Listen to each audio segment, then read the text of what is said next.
And it came to pass at the end of the 430 years, even the selfsame day it came to pass, that all the hosts of the Lord went out of the land of Egypt. It was a night to be much observed unto the Lord for bringing them out of the land of Egypt. This was the first night of the Lord to be observed of all the children of Israel in their generations. And the Lord said unto Moses and Aaron, This is the ordinance of the Passover. There shall be no stranger eat thereof, but every man's servant that is bought for money. When thou hast circumcised him, then shall he eat thereof. A foreigner and a hired servant shall not eat thereof. In one house shall it be eaten. Thou shalt not tarry forth aught of the flesh abroad of the house, neither shall ye break a bone thereof. All the congregation of Israel shall keep it. And when a stranger shall sojourn with thee, and will keep the Passover of the Lord, let all his males be circumcised, and let him come near and keep it. And he shall be as one that is born in the land. For no uncircumcised person shall eat thereof. One law shall be to him that is homeborn, and unto the stranger that sojourneth among you. Thus did all the children of Israel, as the Lord commanded Moses and Aaron, so did they.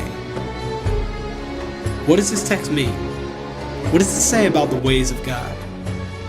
The following are a series of commentaries on the verse alone. I did my reading, so now it's your turn.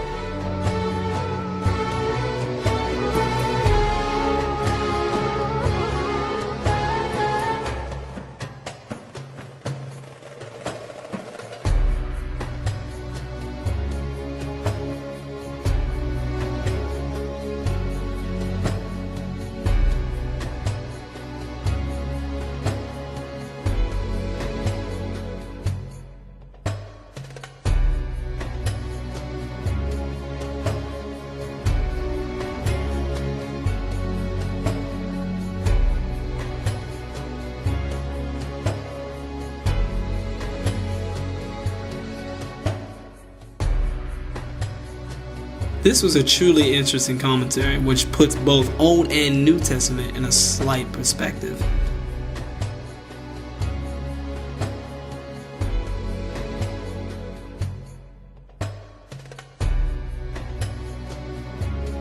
Now, we were on verses 43 and 48, but let's go back just a few verses. Say verse 38 and on, for example. Exodus chapter 12, verse 38. And a mixed multitude went up also with them, and flocks and herds, even very much cattle. And they baked unleavened cakes of the dough which they brought forth out of Egypt, for it was not leavened, because they were thrust out of Egypt, and could not tarry, neither had they prepared for themselves any victual. Now the sojourning of the children of Israel, who dwelt in Egypt, was 430 years. The mixed multitude were called Israelites. You all know what they had to eventually do in order to stay with the Israelites. I rest my case. We can see that with all of this joining in of other nations, wherever the Israelites went, it outweighed the descendants of Abraham and Isaac greatly. Heck, this rule God established not only has kept the door open for all people, but logically made up the majority of the 12 tribes of Israel 10-1. There are so many conversion stories of the other nations converting into God's covenant with the Israelites that it's astounding in every way. People of Canaan, Gibeon, Cush, Greece, Rome, Ephesus, Egypt, India, and more will be covered biblically among the peoples of these nations who converted. The Edomites did it, fulfilling a prophecy of Israel possessing the remnant of Edom in both the books of Obadiah and Amos. And now they were called Israelites.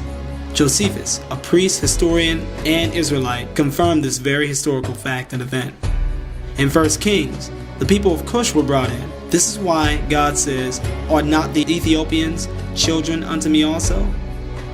And serves as a record event that the Ethiopian Phalashian Jews were not descendants, but converts, which could mean that the descendants of these converts, being the so-called Negroes, and the other nations that mixed with all the other so-called Hispanics, Haitians, etc., are converts as well. If I can prove this to be true, then the entire doctrine of the original descendants of the 12 tribes list will be forced to be labeled as Gentiles, or choose to agree with what the Bible says about converts, that a stranger is just as equal as an Israelite, but will be checkmated if they do choose to accept this fact, because they must acknowledge a part of God's law that many of them hate, that any Gentiles who are circumcised and convert their lives to the covenant are on just as much equal footing as them, because they are both in the same boat. The original descendants of those 12 tribes are a rare bunch in our world. Really thin. Do the math. Okay, last thing we need to do before we go into the main parts of the series is to get some grounded root definitions of terms we will run into and have already ran into as we go all throughout the Bible. Term number 1, Jew.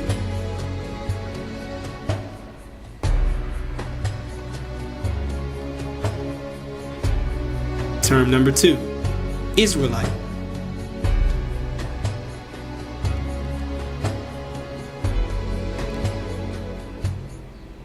Term number 3, proselyte.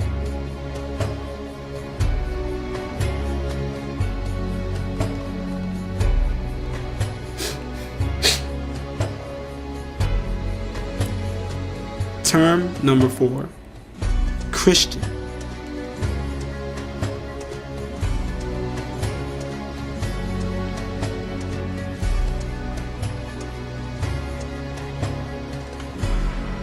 Now, of course, there was one that I did leave out, and that was an Israelite in a Gentile state of mind. It's a new and non-existent biblical term, nor is it found or described in any way by Jesus or his disciples in the entire Bible, nor does it match or come close to being linked to any Israelites in the Old or New Testament, and I will prove it in this video series.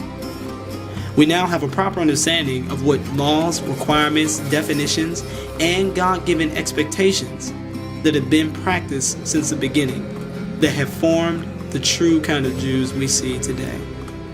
Let's move on to the main part of this series, my favorite part, the stories, and what God's purpose, plans, and intentions are for the parts of the world that want little to do with God, the Gentiles. We saw a part of that plan, allowing all who choose his holy covenant to be allowed into his holy covenant.